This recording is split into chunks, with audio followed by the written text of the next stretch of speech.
Vamos a Bíblia Sagrada em Amós,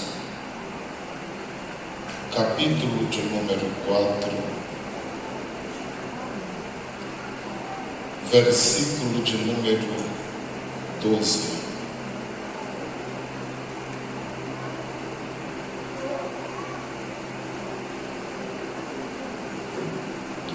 Amós, capítulo de número 4,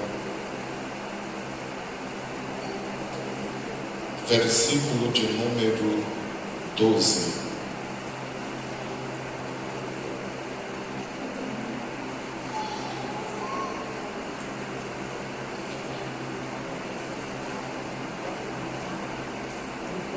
Amós 4:12. Toda a igreja encontrou? Leiam todos juntos. 1, 2, 3, já. Assim farei, ó Israel, e por isso farei. Prepara-te, ó Israel, para te encontrares com teu Deus. Amados irmãos, a Bíblia Sagrada é um livro muito complexo de compreender, mas graças a Deus que Ele deu à igreja o Espírito Santo.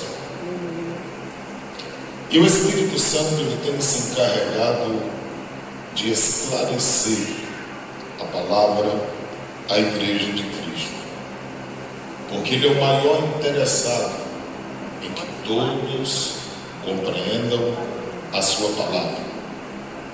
E o propósito dele é exatamente isto: para que assim sejam convencidos do pecado, da justiça e do juízo aqueles que ainda não conhecem a verdade. Quando nós olhamos para o texto sagrado, geralmente se usa esse texto relacionado ao arrebatamento, o que não tem a ver. É claro que alguém pode aplicar, nós podemos aplicá-lo em algum momento, mas o significado realmente não é esse.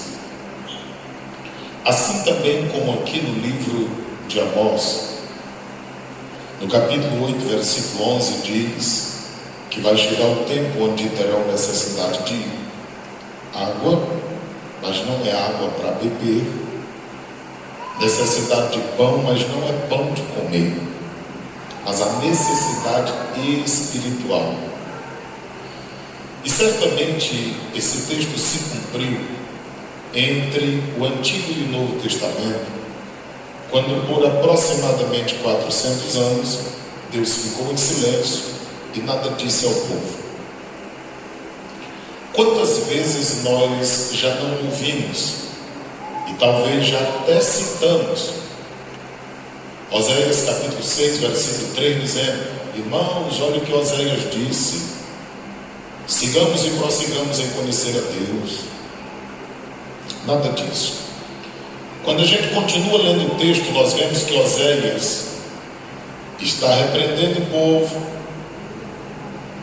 e o povo com a cara limpa dizia: vamos seguir a Deus e obedecer a Deus. Pode continuar a leitura que vem a repreensão do Senhor, dizendo: esse povo diz que vai me buscar, mas é momentaneamente, é igual um mormaço de chuva que vem e passa. Assim é o pensamento deles. Eles dizem para ver se me enganam, eles dizem para ver se me conquistam, e na hora que as coisas ficam aparentemente bem para eles, eles me abandonam de novo. Então não é um chamamento, se bem que nós devemos fazer isso, não como eles estavam fazendo naqueles dias, mas fazermos verdadeiramente, com o coração inteiro. Mas naquele particular, era só uma forma que eles estavam querendo enganar Deus. E sempre quando alguém pensa que pode enganar Deus, engana-se a si mesmo. Baseado neste versículo que nós lemos, nós vamos dar uma olhada em todo este capítulo de número 4. E o tema dessa mensagem é: quando não há arrependimento, haverá juízo. Quando não há arrependimento, haverá juízo. Segunda-feira, como sempre, nós chegamos um pouco antes do culto iniciar, e eu estava orando aqui no lugar onde sempre ficamos, e eu vi um machado bater em uma árvore frondosa, uma pancada seca, mas cortando para valer. E a última vez que o machado bateu na árvore, a minha cadeira balançou. E no meu entendimento, no meu ser, veio: o machado está posto à raiz. Eu fiquei temendo e tremendo. E pensei, se for me dada a oportunidade, eu direi. Mas não tive. Como sou cauteloso quanto a isso, mas isso nunca saiu da minha mente. Esta noite, eu quero lhe dizer que quando não há arrependimento, haverá juízo. Olha o que diz Amós, capítulo 4, versículo 1. Ouvi esta palavra, vós, vacas de Bazã. Foi a primeira mensagem que eu preguei aqui, 2007. Pastor era o pastor Adonias. Pregamos em culto de quarta-feira. Tinha uma multidão de 7 ou 8 pessoas naquele dia. Quando eu olho para esse texto, vacas de Bazã, você verá em Salmos 22 e 12, que exatamente pessoas que se levantaram contra Deus, e nesse particular estavam falando das mulheres, que se portavam de uma forma vaidosa, querendo ser alguma coisa. E foi assim que o Senhor as chamou, porque vacas de Bazã eram famosas, grandes e gordas.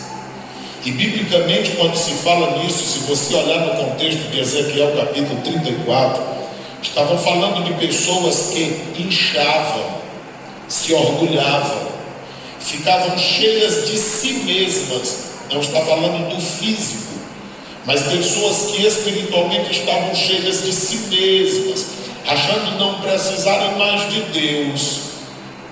Infelizmente assim vivem muitas pessoas, infelizmente, e vão se distanciando de Deus. Mas o convite de Deus era para que ouvissem a palavra, porque quando se ouve a palavra, entende, compreende, obedece. Quanta mudança a palavra faz. E se a palavra não fizer, nada mais o fará. E diz-nos o texto que estás no monte de Samaria, que oprimis os pobres. Olha a situação. Quebrantais os necessitados, que dizeis aos seus senhores: dai cá e bebamos. Irmãos, todas as vezes que os profetas do Antigo Testamento se levantavam, eles combatiam com o sistema espiritual, com o sistema social, e geralmente eles tinham como propósito a restauração do culto verdadeiro ao Deus de Israel. Geralmente os profetas tinham essas características. Aqui está ele outra vez relembrando a situação social.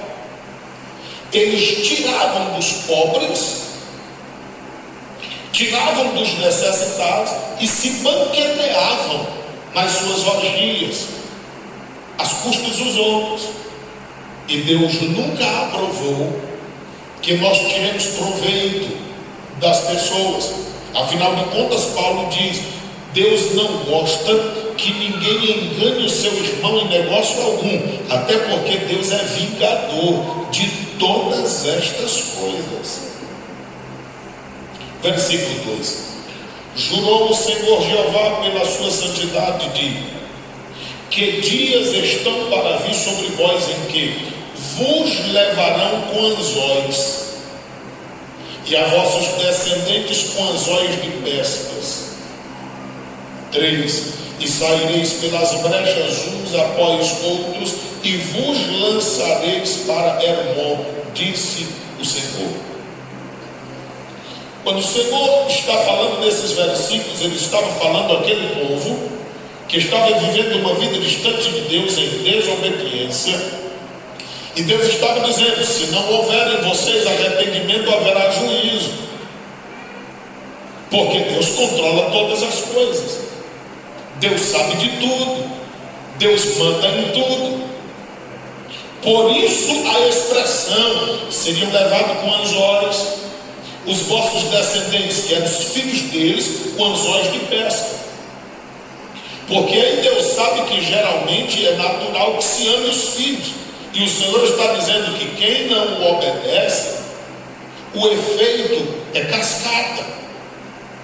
Quem obedece a Deus tem a bênção para a sua vida e quem está próximo de si. Mas também quem desobedece a Deus tem maldição para a sua vida e para quem está próximo de si. Não vamos muito longe. Jonas pega uma embarcação para fugir da presença de Deus. A embarcação e todos que estavam nela foram prejudicados por causa da presença de Jonas. O apóstolo Paulo, em Atos 27, 28, está uma história que ele entra em uma embarcação. Ele não concordou que eles navegassem, mas por causa da desobediência do povo eles foram. Mas graças a Deus que daquelas 276 pessoas ninguém se perdeu, porque Paulo diz: o Deus de quem sou e a quem sirvo esteve comigo nesta noite e me garantiu que a vida de vocês não será perdida. Glória a Deus. A embarcação foi embora, mas o povo foi preservado, porque Deus não está tão preocupado com coisas materiais como nós estamos. Você pode deixar de vir ao culto em algum dia da semana por causa do emprego, que nós precisamos trabalhar, mas você jamais deixará de ir ao emprego para cultuar a Deus, e Deus sabe de todas as coisas. Embora digamos que devemos buscar em primeiro lugar o reino de Deus e a sua justiça, e as demais coisas nos serão acrescentadas, mas às vezes parece que nós não fazemos prova de fé desta realidade bíblica. Mateus 6:33. Por esse motivo Deus usa um profeta e diz que o aperto entre eles seria grande. Versículo 4, olha o que diz: vinde a Betel e transgredis. Todos sabem que Betel é casa de Deus. Deus está dizendo: vocês dizem que vão me adorar, mas quando saem da minha presença, tem transgressão no meio. A Gilgal também vocês vão, mas aí multiplicam mais ainda as transgressões. Nós estamos estudando na escola bíblica sobre Elias e Eliseu, e sabemos que Betel, Gilgal, Jericó eram lugares onde eles recorriam. Estava a casa dos profetas, onde eles aprendiam acerca da palavra, como nós fazemos todos os domingos pela manhã na escola bíblica dominical. Mas o que o profeta está dizendo é que o povo fazia uma aparência de espiritualidade, mas logo que saíam, abandonavam tudo que aparentemente tinham visto, ouvido ou aprendido. E isso só multiplicava a transgressão em que eles estavam se aprofundando.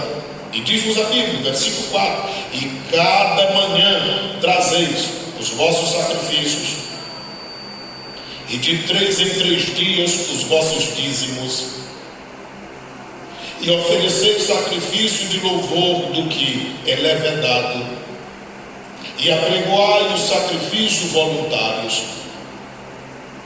Aí, como sacrificou louvores, como sacrificou sacrifício voluntário, o que eles faziam?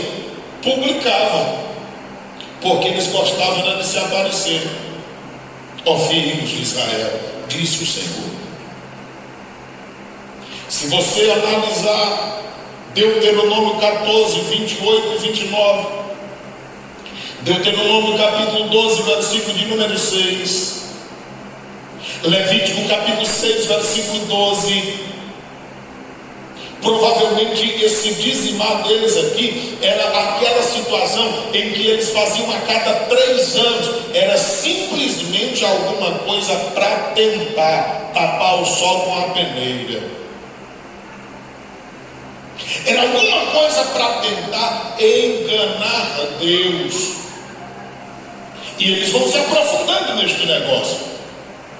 Observe que geralmente nós, quando somos afligidos, parece que nós nos aproximamos mais de Deus. Quando aparentemente as coisas estão boas, nós acabamos como que baixando a guarda. E na realidade o desejo de Deus não é que nós o busquemos para ter algo dele, mas é que nós o busquemos pela necessidade que temos dele mesmo, da sua essência, e também pelo prazer de ter comunhão com Deus. Deus está desejoso que nós estejamos em sua presença, não para dele receber ou pedir alguma coisa, mas pelo simples fato de nos sentirmos bem, de estarmos em sua presença. Você já viu pessoas que você ama, que você chega próximo e o tempo parece que vai tão rápido que você não percebe, o tempo já passou? Você já pensou de pessoas que você tem intimidade, que você conversa e em poucas palavras parece que várias horas se passaram e você nem se apercebeu que tanto tempo já se foi? E aí nós lembramos da advertência do profeta Malaquias: se eu sou pai, cadê o respeito a mim? E se eu sou Deus para você, como é que vocês me adoram? Será que eu represento de fato alguma coisa para vocês? Quando nós olhamos para o texto sagrado, o que o profeta estava a dizer era isto: que eles faziam todas estas coisas, publicavam o que haviam feito, porque gostavam disso. De quê? De passar uma imagem que parece que serviam a Deus. Agora, a diferença é que Deus não vê como vê o homem. Deus não vê o que é publicado, mostrado. Deus vê o que está escondido. Deus conhece o coração de cada um de nós. Ele conhece o nosso interior. É por esse motivo que serão julgados em nós as intenções de tudo quanto fazemos e praticamos para, ou que dizemos ser para Deus. Versículo de número 6: por isso também vos dei limpeza de dentes. Deus está dizendo: eu deixei vocês sofrer fome, nem precisarão sujar os dentes. Isso aqui era fome, irmão. Versículo 6, continuando: em todas as vossas cidades houve falta de pão, faltava alimento. Prossigamos: em todos os vossos lugares, contudo, não vos converterdes a mim, diz o Senhor.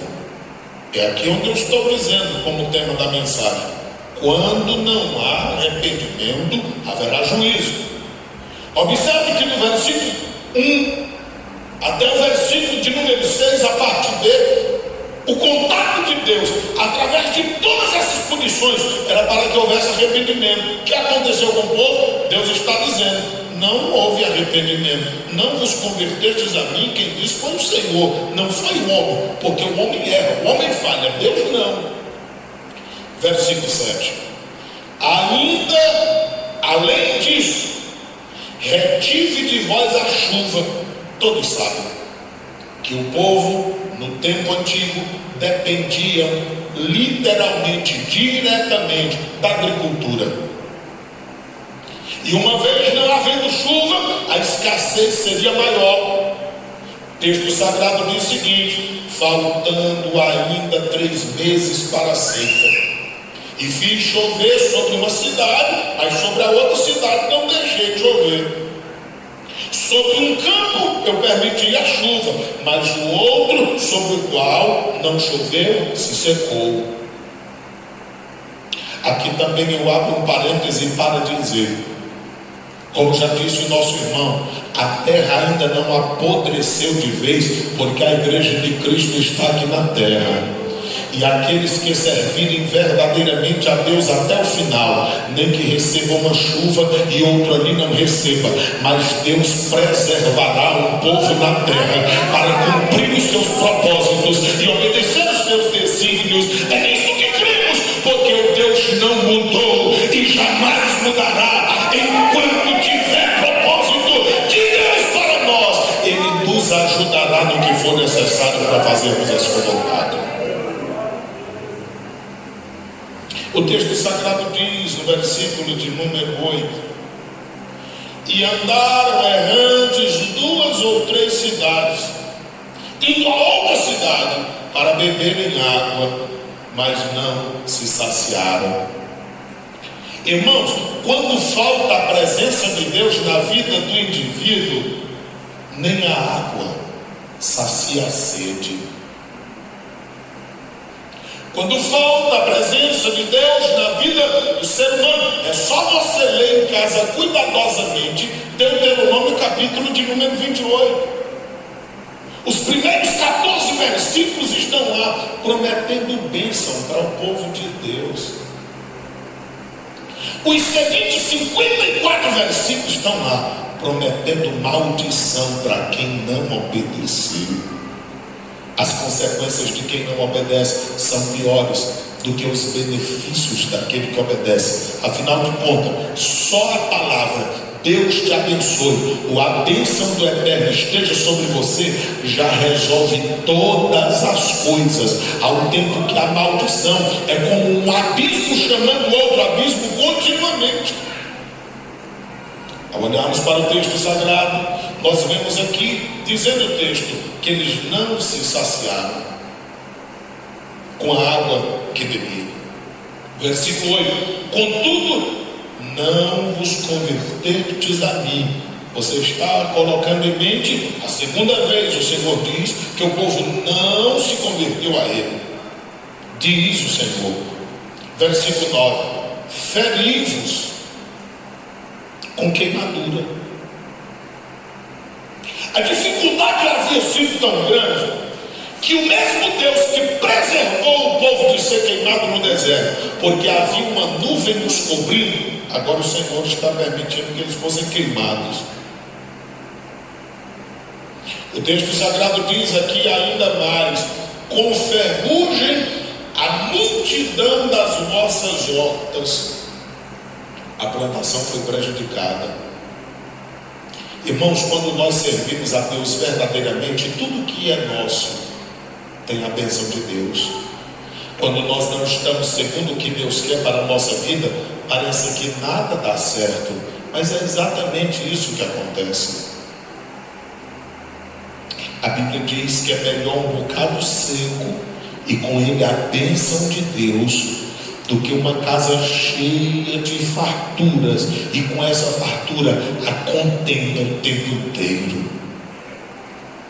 Amados irmãos, o texto sagrado nos diz o seguinte: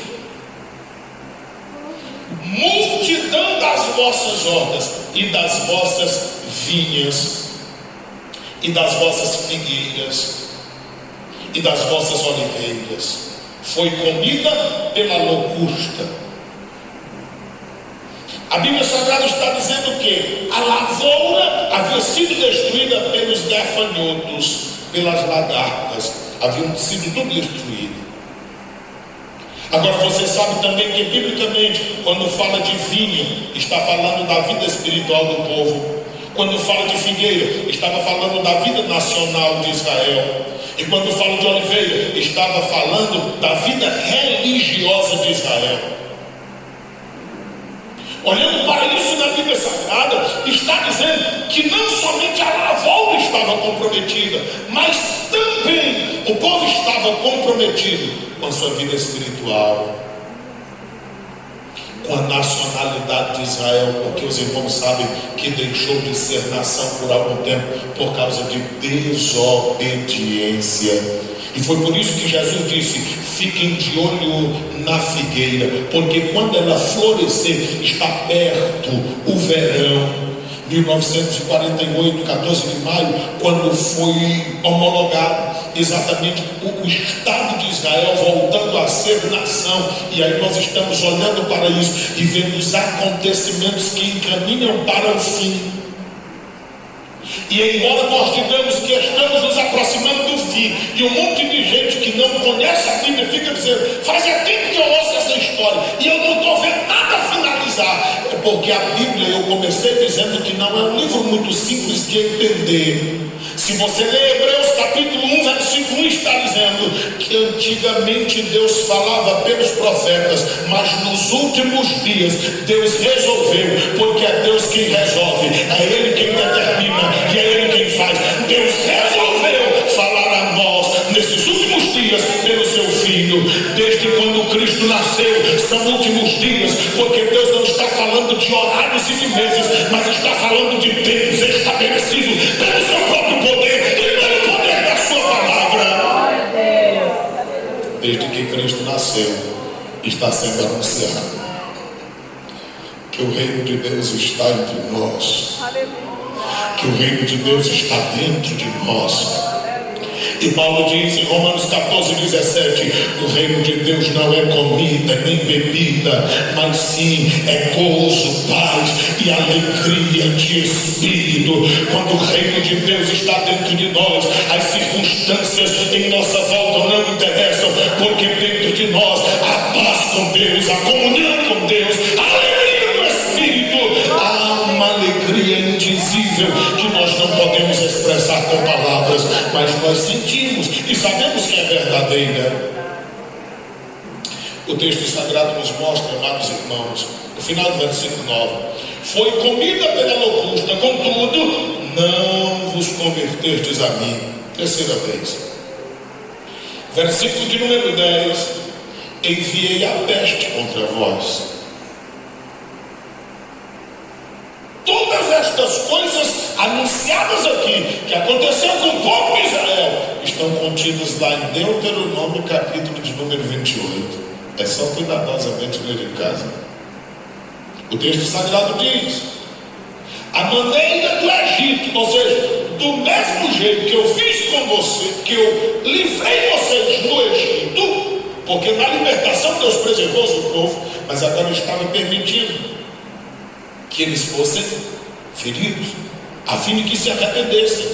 Mas quando não há arrependimento, haverá juízo. Versículo 10 continua e diz: os vossos jovens matei a espada, porque as guerras era consequência das guerras, as pessoas serem feridas à espada, morrerem. E os vossos cavalos deixei levar presos. Porque nas guerras o exército que vencia levava tudo de valor como forma de recompensa por ter vencido o exército perdedor. E o fedor dos vossos exércitos fiz subir aos vossos narizes. A carnificina do povo que morrera nas guerras era tão grande que cheirava mal às narinas do povo. E o Senhor está dizendo que foi tudo que Ele permitiu que acontecesse. Nosso irmão acabou de falar aqui quantos telefonemas recebeu de pessoas que partiram, e nós, quantas pessoas nós não recebemos? Sempre que as pessoas vêm aqui, eles ficam impressionados por os irmãos não se utilizarem tanto de máscara. E quando a gente diz aí afora que por bondade e misericórdia de Deus, nenhum crente sequer daqui partiu para a eternidade devido a essa doença, aí é que há pasmo na vida de muitos. Mas o que é isso? É a bênção de Deus. E a gente não reconhecer isto é no mínimo ingratidão. O que dizer quando no dia 13 último, aquele bar que seria inaugurado, uma festividade, de repente desabou todo o teto daquele. Nenhum vivente morre, irmãos. Se isso não for misericórdia de Deus, e o que dói na alma da gente, saber que muitas pessoas distanciadas da casa do Senhor lá estavam, e Deus preservou todos, que Deus o livre fosse alguém que tivesse um tantinho de temor, eles correriam para a casa de Deus dizendo: o laço quebrou e eu escapei como um pássaro foge do laço do passarinheiro. Mas as pessoas não se arrependem. O texto sagrado nos diz o seguinte, no versículo de número 11: subverti alguns dentre vós, como subverteu a Sodoma e a Gomorra, e vós foste como um tição arrebatado do incêndio.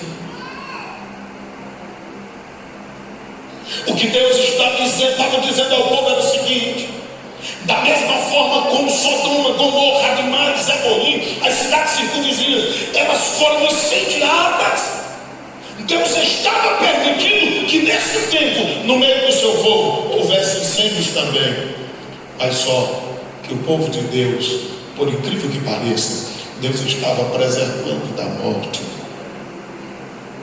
Sabe, muitos de nós que estamos ouvindo essa mensagem, se a gente fizer uma reflexão, não precisa ser uma profunda reflexão, de quantos incêndios o Senhor já nos tirou.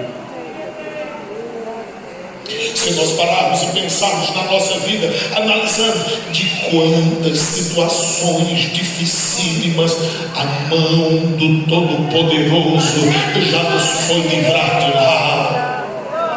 Coisas que às vezes nunca teve coragem de dizer ao pai, à mãe, ao esposo ou à esposa, mas o Senhor com a mão forte protegeu e guardou. Eu lembro-me de um tio meu que ele me dizia uma vez: Silvio, eu já passei por tantos apuros e eu tenho certeza que a oração do nosso velho pai, meu avô, ele estava a velar por nós, porque um homem do meu tamanho se escondeu atrás de uma porta, como é que explica?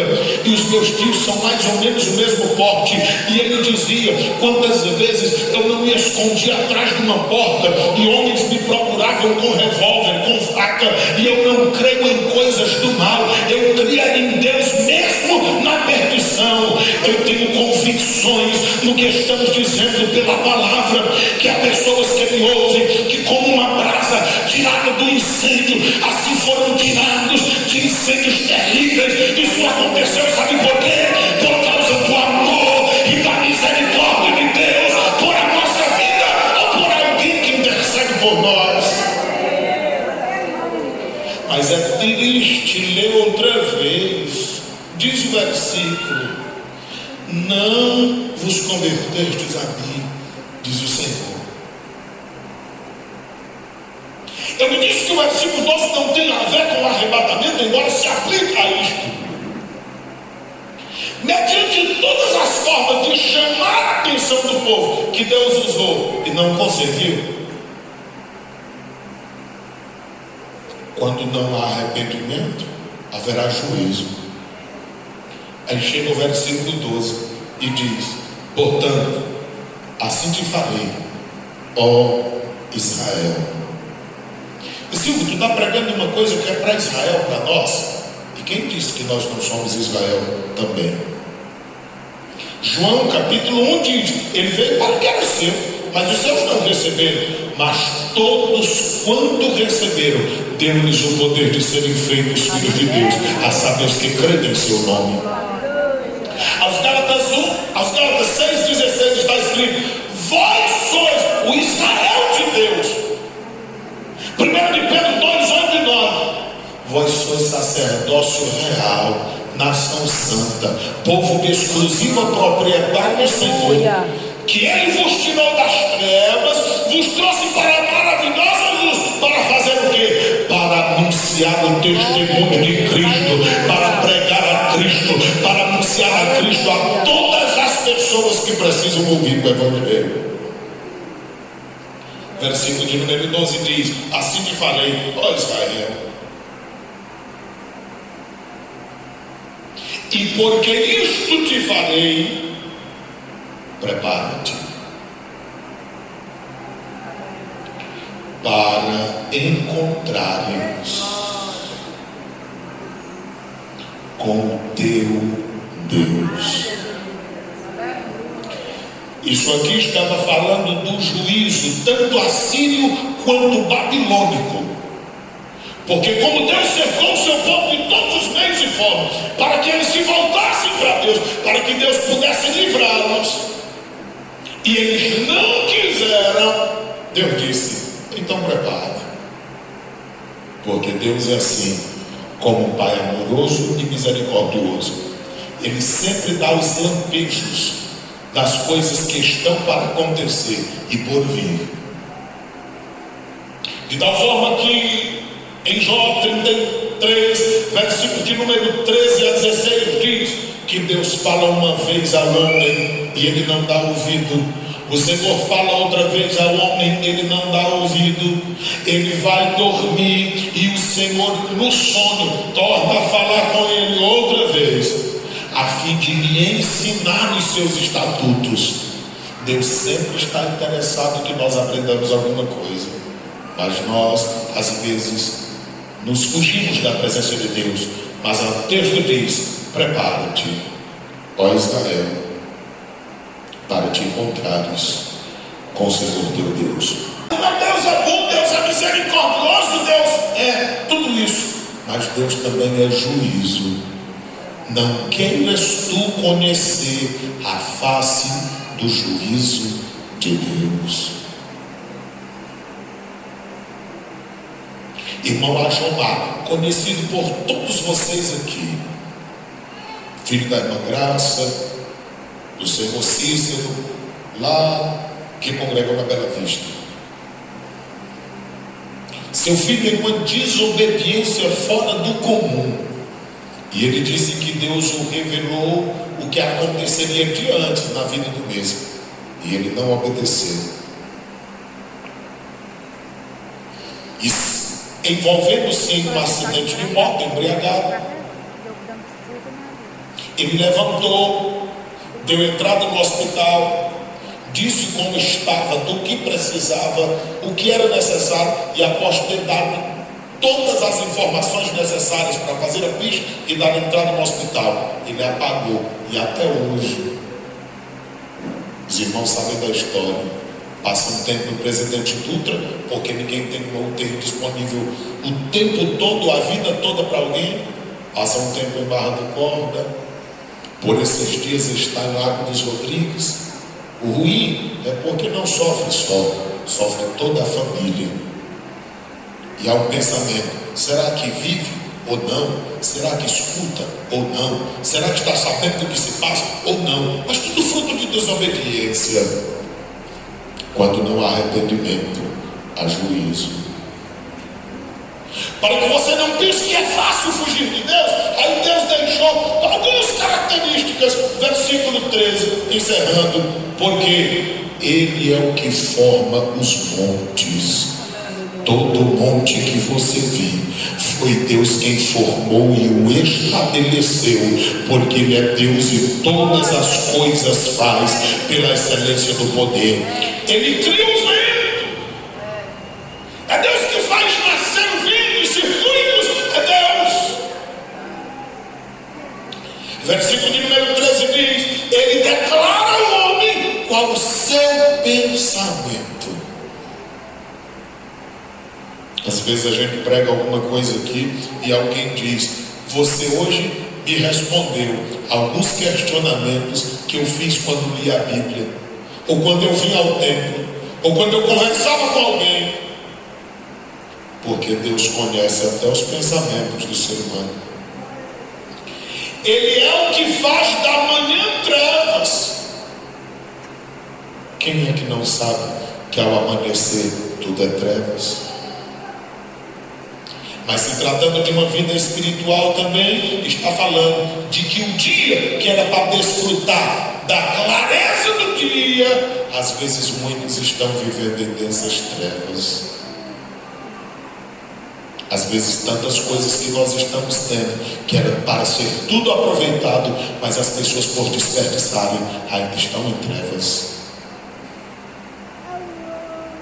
Ele é o que pisa os altos da terra. Observe, ele que faz os montes, mas é ele que anda sobre eles também, porque nada do que ele fez é demasiadamente grande para ele, e não há nada que seja difícil para ele, porque ele controla todas as coisas. Olha o que diz a Bíblia: Senhor, o Deus dos exércitos é o seu nome. O Senhor tem exército que tudo que é natureza que você puder imaginar, e todas as coisas estão a serviço de Deus no universo, e Ele pode usar qualquer uma delas para nos ensinar alguma coisa, porque quando não há arrependimento, há juízo.